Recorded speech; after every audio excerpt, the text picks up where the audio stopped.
into backside laces or crisscross ashi.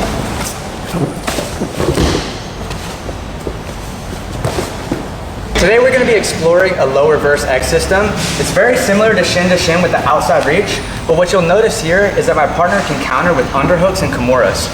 So by putting this back step in place, it makes it extremely difficult for him to generate the same level of counterattacks. This outside reach and low reverse X creates the initial kazushi. Then it allows me to invert my inside hip and take a low inside reach. My top leg extends, placing my partner's hands to the mat momentarily. Then I'll switch to a chest post and a hand at the hamstring. I kani basami and then take my hand at the chest post to his hamstring, and that puts me into backside laces and allows me to catch topside heel exposure, apply grips, and then finishing mechanics. Your partner can start to stack into you if you're in a very tight ball here. So what you want to do is keep your legs slightly extended. Now he can also look to back step, which would just put us into an upright position. But preferably we can find a post that will allow us to keep him in the backside position. One of the biggest issues here is that if our partner starts to really straighten his leg, it makes it super difficult to bend the knee and to catch the heel. So what we'll do is take our top leg, lace it over into crisscross ashi. That rebends my partner's leg and gives me topside heel exposure. From here I can apply a palm to palm grip, a wrist to wrist grip, or even better, this reverse figure 4 grip, which creates a very strong finish. My partner can also look to backstep, and as he does so, I'll actually look to collect the leg. Now notice how I'm locking my legs in a true figure of 4, and my top leg will go under my partner's butt, so that when we land, we're actually in the inside laces position. My partner's 2 best defenses to escape leg locks are to clear his knee line or to create rotational escapes. Now as you notice with inside laces, my knees are flared, I have a great grasp of the knee, and it's very hard for him to start rotating. And I still want to use a secondary leg. I can reach my free hand over the top to the hamstring and start internally rotating his secondary leg at the hip. That will start to cause heel exposure and allow me to apply my grips. And then I relinquish the secondary leg. Now I can keep my knees flared and put a finish in place like so, or I can clasp my hands and actually look to close the wedge of my knees around my partner's knee, which creates a very strong finish.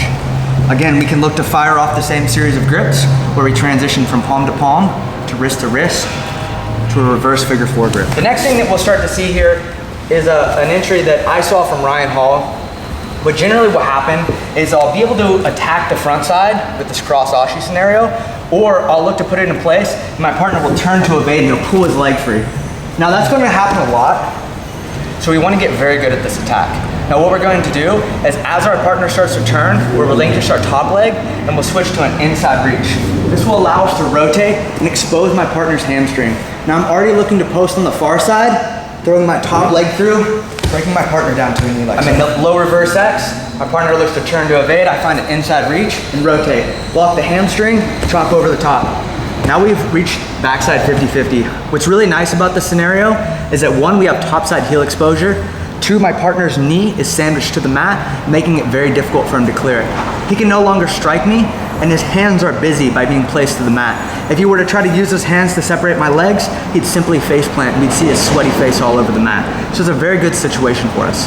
Again, we're looking to block so he's unable to backstep. If we're too compressed, our partner will be able to stack into us. So if we start to feel that, we can actually open our legs and start to extend, and we can also use our top leg to block the hamstring like so. Now we can look to catch the heel, apply grips, join our legs, and what we're looking to do is cause rotation at the end of the lever as we bridge our hips in place. Again, the finish will be down towards the mat. It is very often that when we catch these entries, we'll start to lose the knee line. So our partner's knee line will start to slide like so. What's really powerful here is to go to a false grip and reach our hand through to the knee. Now I actually extend my top leg, creating a push-pull between my leg and my false grip. So as I extend, I'll pull my partner's knee back in place. I'll lock my legs and then again lock my grips. So if he looks to backstep here, what can happen is he can put my knees upright towards the ceiling, look to toe slip and bring his 2 legs back together.